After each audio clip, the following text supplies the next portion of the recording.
8 अगस्त 2016 को सोमवार का दिन था। रात 9 बजे तमिलनाडु के सेलम रेलवे स्टेशन से एक डेली ट्रेन चलती है, तमिलनाडु के सेलम से चेन्नई तक के लिए, और उस ट्रेन का नंबर है 11,064। ट्रेन का नाम है सेलम चेन्नई इग्मोर एक्सप्रेस। तो ये रात 9 बजे इसका टाइम है सेलम से चलने का, और सेलम से चेन्नई जाती है। रात 9 बजे सेलम से ये ट्रेन चलती है और सुबह चेन्नई पहुंचा देती है। लगभग 11 से 12 घंटे के पूरा सफ़र है सेलम से चेन्नई का। तो 8 अगस्त रात 9 बजे ये 11,064 सेलम चेन्नई इग्मोर एक्सप्रेस चेन्नई के लिए चलती है। पैसेंजर ट्रेन थी ये, सारी बोगियों में पैसेंजर थे। बट उस दिन एक ख़ास चीज़ ये थी कि 2 बोगी को ख़ास तौर पे रिज़र्व किया गया था, पूरी बोगी को, उसमें आम पैसेंजर अलाउड नहीं था। और ये 2 बोगी जो रिज़र्व किया गया था, ये अपने रिज़र्व बैंक ऑफ इंडिया की तरफ से किया गया था, आरबीआई। इन 2 बोगी को रिज़र्व करने के बाद इसमें सिर्फ आरबीआई के पैसे थे, रुपए, जिसमें कुल 342 करोड़ 342 करोड़ 342 करोड़ रुपए थे, जो कि इन 2 बोगी में रखे गए थे। अब 224 लकड़ी के बॉक्स बनाए गए थे। तो 224 बॉक्स में 342 करोड़ रुपए ये रखे हुए थे। ये जो पैसे थे, ये सारे जो नोट थे 342 करोड़ रुपए, ये 3 अलग अलग बैंकों के थे। एक स्टेट बैंक ऑफ इंडिया था, एक इंडियन बैंक था, और एक इंडियन ओवरसीज बैंक था। तो state bank of India, Indian bank और इंडियन ओवरसीज बैंक, इन तीनों बैंकों ने ये पूरे जो पैसे थे 342 करोड़ रुपए, ये आरबीआई को इसलिए दिया था कि ये सारे नोट 2005 से पहले के थे और 2005 तक के थे। तो नोट पुराने हो गए थे, कुछ कट फट गए थे। चलन में इतना होता है कि नोट, कहते हैं कि एक जो नोट होता है वो 10 लोगों से ज़्यादा अगर हाथ से गुजरता है, 20 लोगों से, तो वो एक ख़ास साल, एक ख़ास मियाद होती है, तब तक ही वो नोट सही सलामत होता है और चलता है। तो ये एवरेज है। तो 2005 तक के वो सारे नोट थे 342 करोड़ रुपए। इन 342 करोड़ों को 224 अलग अलग लकड़ी के बॉक्स में ये 3 बैंक रख के आरबीआई के हवाले करते हैं, ताकि आरबीआई इसके बदले उन्हें नए नोट दे, क्योंकि इन नोटों की हालत खस्ता हो चुकी थी। तो ये एक चलता रहता है, जो नोट पुराने हो जाते हैं, कट फट जाते हैं, बहुत सारे लोग नोट पे लिख देते हैं, हालांकि वो गलत है। तो ऐसे नोट वापस आरबीआई के ख़जाने में चला जाता है। तो रिज़र्व बैंक ऑफ इंडिया के अलग अलग स्टेट और अलग अलग जोन के हिसाब से उनके अपने अपने एक ख़जाना है, एक जिसको कहें, जहाँ पे वो ऐसे पैसों को रखते हैं ले जाकर, और फिर उसका वो चाहे तो डिस्ट्रॉय हो या रिसाइकिल हो, जो भी उनका प्रोसेस होता है। तो चेन्नई में रिज़र्व बैंक ऑफ इंडिया का एक जगह थी जहाँ पे ऐसे नोट को ले जाकर रखा जाता था। तब ये 3 बैंकों के 342 करोड़ रुपए सेलम से चेन्नई 11,064 सेलम चेन्नई इग्मोर एक्सप्रेस की गाड़ी से जा रही है। 2 बोगी है, उसमें एक एसीपी रैंक का अफसर है, बाकी 17 जो हैं वो आरपीएफ और पुलिस के लोग हैं। कुल मिलाकर 18 सशस्त्र हथियारों से लैस। अब लेकिन इसमें होता क्या है कि ये जो 224 बॉक्स थे, इसमें 342 करोड़ थे, इसको एक बोगी के अंदर रखा जाता है और उस बोगी को सील कर दिया जाता है, ताला लगा दिया जाता है। और उसके जो ठीक बराबर वाली बोगी थी, उसमें ये 18 पुलिस वाले बैठ के पहरा देते रहते हैं। अब ये ट्रेन वहां से रवाना होती है। ट्रेन में जो ये 342 करोड़ रुपए रखे हुए थे, उस बोगी के अंदर अब कोई नहीं है, ताला लगा हुआ, सील है। उसकी बराबर की बोगी में सारे पुलिस वाले बैठे हुए हैं। और इस ट्रेन की जो मैक्सिमम स्पीड रफ्तार है वो है 70 किलोमीटर प्रति घंटा। और सेलम से चलने के बाद इसका पहला स्टॉपेज जो है वो 2 घंटे के बाद आता है। तो 70 के हिसाब से 140 किलोमीटर की दूरी पर वो पहला स्टेशन या पहला स्टॉपेज पड़ता है। और वो पहला स्टेशन था विरुद्धाचलम। सेलम के बाद विरुद्धाचलम एक स्टेशन है, अच्छा खासा बड़ा स्टेशन है। लेकिन अब यहां पे एक चीज और थी, ये सारी इसलिए आपको बता रहा हूं क्योंकि इस पूरी डकैती में ये सारी चीजें अभी आगे खुलेंगी।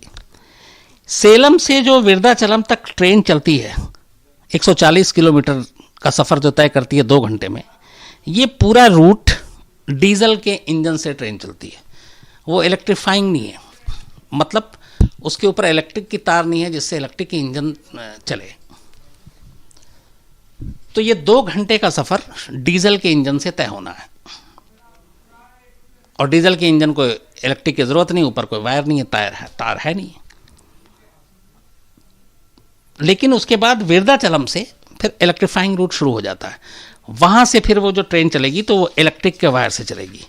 और उसमें जाहिर सी बात है कि आपके ऊपर की तरफ, ट्रेन के ऊपर की तरफ बिजली की तारें होंगी। और जो इलेक्ट्रिक की उससे ट्रेन चलती है, उस तार में 25,000 वोल्ट्स करंट दौड़ती है जिससे ट्रेन चलती है।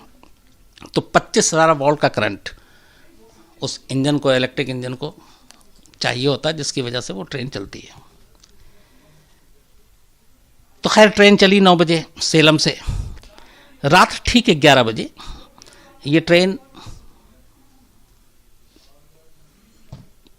अपने तय स्टेशन चिदलम पे पहुंच जाती है। अब 140 किलोमीटर का सफर 2 घंटे में तय हो गया था। ये विरुद्धाचलम में स्टेशन पे ट्रेन पहुंची। यहां पे ट्रेन को 1 घंटा रुकना होता है। जैसा मैंने आपको बताया कि ये 2 घंटा डीजल से चलती है, उसके बाद 1-2 घंटे के बाद चिदलम से इलेक्ट्रिक इंजन लग जाता है। तो इंजन को रिप्लेस करने में, डीजल को हटाकर फिर इलेक्ट्रिक इंजन को लगाने में वक्त लगता है। आमतौर पे आधा घंटा लगता है बाकी कई सारी ट्रेनों में, लेकिन यहाँ पे 1 घंटा पूरा वक्त है। तो इसका स्टॉपेज जो है इस ट्रेन का 1 घंटा है वहाँ पे विरुद्धाचलम में। तो 1 घंटे के लिए ट्रेन वहाँ पे रात 11 बजे पहुँचती है और अब उसको 12 बजे वहाँ से चलनी है। 1 घंटे का स्टॉपेज, 1 घंटा ट्रेन रुकी रहती है। 1 घंटे के बाद इंजन चेंज होता है, डीजल की जगह पे अब इलेक्ट्रिक इंजन है। उसके बाद ये ट्रेन ठीक 12 बजे विरुद्धाचलम से रवाना हो जाती है। रवाना होने के बाद ये छोटे मोटे कुछ स्टेशन पे भी रुकती है। उसके बाद ये 5 घंटे के बाद मंगलवार 9 अगस्त की सुबह 12 बजे चली थी विरुद्धाचलम से, उसके बाद 4 घंटे के बाद सुबह के 9 अगस्त के ये इग्नोर रेलवे स्टेशन पहुंचती है, जो कि तमिलनाडु का ही हिस्सा है। और वहाँ से चेन्नई जो है वो करीब 5-6 घंटे का रास्ता है। तो अब ये 5 बजे सुबह इग्नोर रेलवे स्टेशन पर ये ट्रेन पहुँच जाती है। जैसे ही ये ट्रेन इग्नोर रेलवे स्टेशन पहुँचती है तो जो बोगी में पुलिस वाले सारे पहरा दे रहे थे, दूसरी बोगी में उसके साथ के जिसमें पैसे रखे हुए थे, उसके बहुत सारे पुलिस वाले उतरते हैं, प्लेटफॉर्म पे उतरते हैं और अपना चारों तरफ देखने लगते हैं। तभी उसमें से एक पुलिस वाला ये कहता है कि अब ट्रेन को चलते हुए काफ़ी घंटे हो गए, तो एक बार खोल के लॉक वॉक देख लें कि अंदर ठीक ठाक है कि नहीं सब कुछ। तो लॉक खोलता है। अब वो जब से ही लॉक खोलता है और दरवाज़ा खोल के ट्रेन के अंदर, बोगी के अंदर जाता है, तो उसे एक अजीब चीज़ दिखाई देती है। वो देखता है कि बंद बोगी के अंदर बहुत तेज़ रोशनी आ रही है। तो देखता है रोशनी कहाँ से आ रही है, तो वो देखता है कि छत में एक होल है और उस होल से उसको चांद की रोशनी अंदर आ रही थी। और साथ में वो जो पोल खंबा जो प्लेटफॉर्म के साथ इधर लगा होता है रेलवे स्टेशन पे आमतौर पर, उसका बल्ब जल रहा था, उसकी तेज़ रोशनी अंदर आ रही है। तो बड़ा घबराता है, बड़ा अजीब सा उसको लगता है कि ये रोशनी अंदर कैसे आ रही है। फिर ये सोचता पता नहीं इस बोगी की छत में पहले से सुराख था क्या था। तो वो खैर बाहर निकलता है, उसका अपने बाकी साथियों को बताता है कि ये ऐसे ऐसे। तो बाकी साथी घबराते हैं। उसके बाद वो सारे ट्रेन के अंदर जाते हैं। अब जब अंदर जाते हैं तो उन्हें लगता है कि नहीं, वो देख के ही फिर ध्यान से जब वो सुराख को देखते हैं छत पे जो होल था, वो सुराख इतना बड़ा था जिससे एक आदमी आसानी से बोगी के अंदर आ सकता था और बोगी के अंदर से जा सकता था। तो वो सुराख देख के घबरा गए सारे पुलिस वाले। उसके बाद उन्होंने बोगी की तलाशी ली कि पैसे सब ठीक ठाक हैं कि नहीं। अब वहाँ पे जितने भी बॉक्स थे, ज़्यादातर बॉक्स ठीक थे, लेकिन 5 बॉक्स ऐसे मिले जो खुले हुए थे। अब वो खुले हुए बॉक्स देखकर उनकी हवा ख़राब हुई पुलिस वालों की कि ये क्या, चलती ट्रेन में सेलम से सही है, यहाँ पे बॉक्स खुला हुआ है। तो उसके बाद वो सारे परेशान, और उन्हें मालूम था कि हर बॉक्स में चूँकि काउंट करके पैसे रखे गए थे, तो उस बॉक्स को देखने के बाद उन्होंने अंदाज़ा लगा लिया कि इनमें से करीब करीब 5,75,00,000 रुपए गायब हैं। कुछ नोट वहीं गिरे हुए भी थे, बॉक्स में भी थे। तब पुलिस वाले बड़े हैरान कि ये क्या हुआ। खैर साहब, बाकी आरपीएफ, रेलवे पुलिस फोर्स, सबको खबर दी जाती है। अब ये होता है कि ये हुआ कैसे, कोई बंदा नहीं, ट्रेन बंद है, ताला लगा हुआ है, पुलिस चल रही है, ट्रेन चल रही है, तो लेकिन ये अचानक चलती ट्रेन से क्या हुआ, कैसे हुआ। खैर वो सारा अपना दिमाग लगाते रहते हैं, लेकिन कुछ पता नहीं चलता। अब इसके बाद जब रेलवे पुलिस और ये सारे पहुंचते हैं तो उनसे पहले ही इंफॉर्मेशन ली जाती है कि ये हुआ कैसे, क्या हो सकता है इसमें। तो वो पूरी सीक्वेंस ऑफ जो पूरा था, ट्रेन जहाँ से चली, सारे रिकॉल करते हैं, सब कुछ करते हैं। तो उनका ये था कि सेलम से विरुद्धाचलम तक तो सब ठीक था, वहाँ पे 1 घंटा ट्रेन रुकी, उसके बाद फिर यहाँ तक आई, और बाकी जगह पे 2-2, 1-1 मिनट स्टॉपेज है, तो वहाँ कुछ ऐसा हो नहीं सकता। तो लास्ट में ये फिर माना गया कि ट्रेन जब 2 थ्योरी आई कि ये लूट हुई कैसे। एक थ्योरी ये आई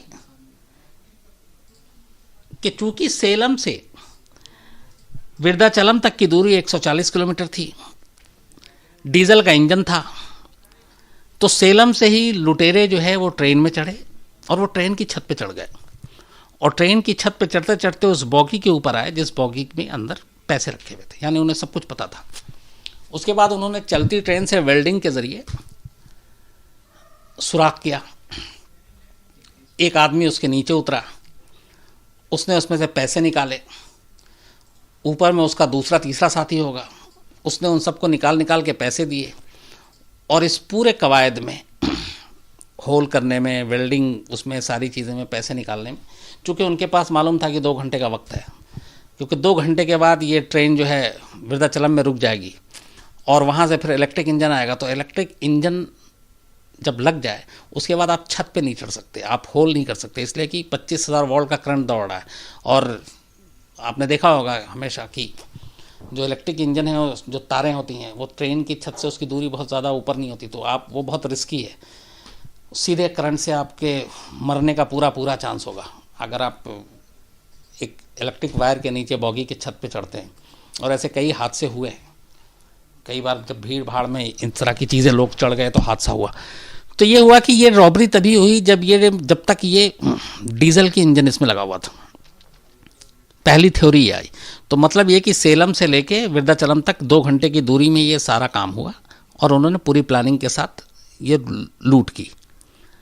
दूसरी थ्योरी ये आई कि जब विरुद्धाचलम में 1 घंटे के लिए ट्रेन रुकती है, तो 1 घंटे ट्रेन रुकती, चूँकि इंजन चेंज होना है, डीजल से इलेक्ट्रिक पे जाना है, तो उस 1 घंटे के दौरान प्लेटफॉर्म पे जब गाड़ी रुकी हुई थी, तो फिर लुटेरे ट्रेन की छत पे चढ़े, उन्होंने वेल्डिंग की, अंदर गए, पैसे निकाले, बाहर आ गए। अब इसको भी रूल आउट नहीं किया पुलिस ने जांच में, लेकिन इसमें एक पेच आया वो ये कि जब ट्रेन प्लेटफॉर्म पे रुकी 1 घंटे के लिए, तो प्लेटफॉर्म पे बहुत लोग होते हैं, भीड़ होती है, और अगर ये पता है कि आप 1 घंटा ट्रेन रुकी हुई, तो बहुत सारे लोग अपनी सीट छोड़ के प्लेटफॉर्म पे टहलते रहते हैं। फिर जो पुलिस वाले थे वो भी सब उतर के प्लेटफॉर्म पे उस वक्त थे और उसी बोगी के बराबर में सब टहल रहे थे। तो अगर ऐसी सिचुएशन में कोई ऊपर छत के चढ़ के वेल्डिंग से डब्बे का छत काट रहा है, तो जाहिर सी बात है वो रोशनी की किरणें तेज़ आएंगी, आवाज़ आएगी, तो बहुत रिस्की है, वो ऐसा नहीं कर सकता। तो फिर इसको रूल्ड आउट कर दिया गया कि ये विरुद्धाचलम रेलवे स्टेशन पे नहीं हुआ। आखिर में सारी जांच ने यही कहा कि ये जो कुछ हुआ है, ये चलती ट्रेन में सेलम से लेकर विरुद्धाचलम के बीच 140 किलोमीटर का जो सफ़र था, उस सफ़र के दौरान लुटेरों ने इसको पूरी तरह से अंजाम दिया। अब ये तो हो गई लूट। इसके बाद सारा इन्वेस्टिगेशन शुरू हुई, सब कुछ हुआ। फिर बाद में थोड़ा सा ट्रेन को लेट भी हुई, उसका दोपहर तक ट्रेन चेन्नई पहुंची, जहां उसे सुबह पहुंचना था। जो बाकी बचे बॉक्स थे उन सबको उठाकर आरबीआई के ऑफिशियल्स अपनी कस्टडी में लेते हैं, फिर उसको ले जाके ख़जाने में डाल देते हैं। अब शुरू होती है 5 करोड़ 75 लाख 73 लाख रुपए जो गायब थे उसकी तलाश। तो चेन्नई पुलिस, रेलवे पुलिस सब मिलकर इसकी शुरुआती जांच करती है, पर उन्हें कुछ समझ में नहीं आता। फिर मामला तमिलनाडु की CBCID को, क्राइम ब्रांच CID, हर स्टेट की अलग अलग अपनी एजेंसी होती है, तो ऐसे मामलों के स्पेशलिस्ट थी, उसको ये जांच का काम सौंप दिया जाता है। CBCID इस पूरे मामले की जांच करती है और लगातार करती रहती है, लेकिन CBCID को कोई भी सुराग नहीं मिलता, क्योंकि मामला ही ऐसा था कि कोई क्लू नहीं था, कोई विटनेस नहीं था, किसी ने ट्रेन के बॉगी पे किसी को चढ़ते हुए नहीं देखा था। तो वक्त बीतता जाता है, जांच चलती रहती है, वक्त बीतता जाता है, कोई पता नहीं चलता है, और पुलिस के लिए एक चैलेंज, ये केस कैसे क्रैक करें। तो लंबा वक्त जाता रहता है। जब पुलिस हर तरफ से हार जाती है तो फिर उनके एक इन्वेस्टिगेटिव अफसर को एक आइडिया आता है। वो कहता है कि हम आम पुलिस लाइन से हट के इसकी इन्वेस्टिगेशन करते हैं।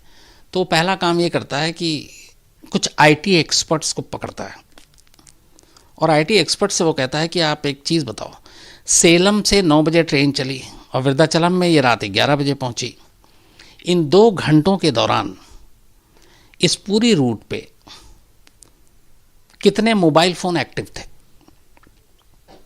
अब उसमें सैकड़ों मोबाइल फ़ोन एक्टिव थे, तो उन्होंने खैर वो सारे धीरे धीरे सारे मोबाइल फ़ोन निकाले, उस पर काफ़ी टाइम लगा। अब उन मोबाइल फ़ोन में से बहुत सारे लोगों के मोबाइल फ़ोन थे जो एक्टिव थे, ट्रेन चल रही थी। तो वो एक एक करके फिर जिनके ऊपर शक नहीं था उन सबको साइड करते गए थे। करते करते करते करते उन्हें करीब 7 से 8 मोबाइल नंबर ऐसे मिले जो तमिलनाडु या चेन्नई के नहीं थे, वो नॉर्थ इंडिया के थे, और नॉर्थ इंडिया के भी नहीं, वो मध्य प्रदेश के थे। जब उनकी लोकेशन चेक की गई तो ट्रेन में 2 चीज़ें सामने आई बड़े इंपॉर्टेंट। एक ये कि सेलम से विद्याचलम तक ये मोबाइल एक्टिव था, और विद्याचलम के बाद ये आगे नहीं गया। तो एक यहाँ पे 2 चीज़ें हुई कि अगर यही रॉबर है तो इसका मतलब है कि रॉबरी इसी रूट पे हुई, इससे आगे नहीं हुई। दूसरा, जब इन सारे नंबरों को खंगाला गया कि ये नंबर कहाँ के हैं, कैसे हैं, तो मध्य प्रदेश के तो थे ही थे, लेकिन वो सारे के सारे नंबर मध्य प्रदेश के एक ही इलाके के थे। अब उसमें ये भी डाउट हुआ कि हो सकता है सारे एक ही फैमिली को, एक ही रिश्तेदार हों, वो कहीं घूमने जा रहे हों, किसी तीर्थ यात्रा पे जा रहे हों साउथ में, तो आप कैसे पकड़ें, क्योंकि और कोई प्रूफ है नहीं। लेकिन खैर पुलिस फिर भी उसके बाद MP का दौरा करती है, इन नंबरों को खंगालती है, उनके जानने वालों को खंगालती है, कुछ मिलते हैं कुछ नहीं मिलते हैं। इसी दौरान ये करते करते करते पुलिस नासा की हेल्प लेती है, जो अमेरिका में अंतरिक्ष की अपनी नासा जानते हैं आप सभी। तो नासा से वो कहती है कि 8 अगस्त 2016 रात 9 बजे से लेके, और चूँकि ज़ीरो इन था विद्याचलम तक ही, वो 2 घंटे का 140 किलोमीटर का सफ़र, तो उस वक्त आपके सैटेलाइट ने अगर इस रूट पे कुछ तस्वीरें कैद की हों। आप लोगों ने देखा होगा अभी हाल में जो फिल्म आई थी परमाणु, उसमें भी दिखाया कि बहुत सारे सैटेलाइट आजकल इतने ज़्यादा एडवांस हैं कि वो जूम करके कुछ भी पकड़ लेते हैं, मतलब आपकी हाथ की घड़ी में टाइम क्या हो रहा है ये भी वो आसमान से दिखा देते हैं, और ये फैक्ट है, पावरफुल सैटेलाइट्स हैं। तो CBCID ने नासा से संपर्क करके उनसे रिक्वेस्ट किया कि वो 8 अगस्त 2016 की रात 9 से 11 के बीच में इस रूट पे सेलम से लेकर विद्याचलम तक अगर उनके सैटेलाइट से जो कुछ तस्वीरें हमें इसकी मिले तो आप हमें दें। नासा ने भी खैर इसमें हेल्प की। उसके बाद उसने कुछ तस्वीरें निकाली। उन तस्वीरों के आधार पर 11 लोग सस्पेक्ट पाए गए, और उसके बाद पुलिस ने एक तरफ कॉल डिटेल था, एक तरफ नासा की तस्वीर, दोनों चीज़ें आ गईं। पुलिस ने मैच किया, इसके बाद लोग गए, उनमें से कुछ को पकड़ लिया। 140 किलोमीटर की दूरी है, ट्रेन की रफ्तार 70 किलोमीटर है, 140 किलोमीटर के बाद इलेक्ट्रिक इंजन आ जाएगा, उससे पहले हमें इस बॉगी के ऊपर जाना है, उस बॉगी को काटना है, उसके अंदर जाना है, उसमें से पैसे निकालने हैं, पैसे बाहर लाओ। ये भी नहीं कि ये पैसे आप जेब में लेके चले आ रहे हो। वो तो उनके पास शायद वक्त नहीं था या लोग कम थे, वरना सोचिए कहाँ 342 करोड़ पड़ा हुआ है बॉगी में, और वो सिर्फ करीब 5.25 करोड़ रुपए लेकर जा रहे हैं। अच्छा, उसमें से जो नोट थे वो ज़्यादातर 1500 रुपये और 100 रुपये के थे, तब 2000 के नोट तो थे नहीं, 2005 तक के ही नोट थे। तो सबसे बड़ा नोट 1000 रुपये का था और बाकी 500 और 100 रुपये के नोट बहुत ज़्यादा थे, तो इसलिए भी शायद वो इतने सारे पैसे नहीं ले जा पाए। लेकिन ये पूरी कहानी और जिस तरीके की प्लानिंग थी वो अपने आप में वाकई मतलब ये कहता है कि क्या क्या इंसान का दिमाग चलता है, और जान जोखिम में डाल के चलती ट्रेन में ऊपर छत पे और सब कुछ, और नीचे पुलिस वाले गन लेके बैठे हुए हैं, उन्हें ज़रा सा डाउट हो और वो फायरिंग कर दें, कुछ भी हो सकता है। लेकिन मेरी नज़र में यह है कि गज़ब की प्लानिंग थी और गज़ब का हिम्मत, और पता नहीं इंसान का दिमाग कहाँ कहाँ चलता है।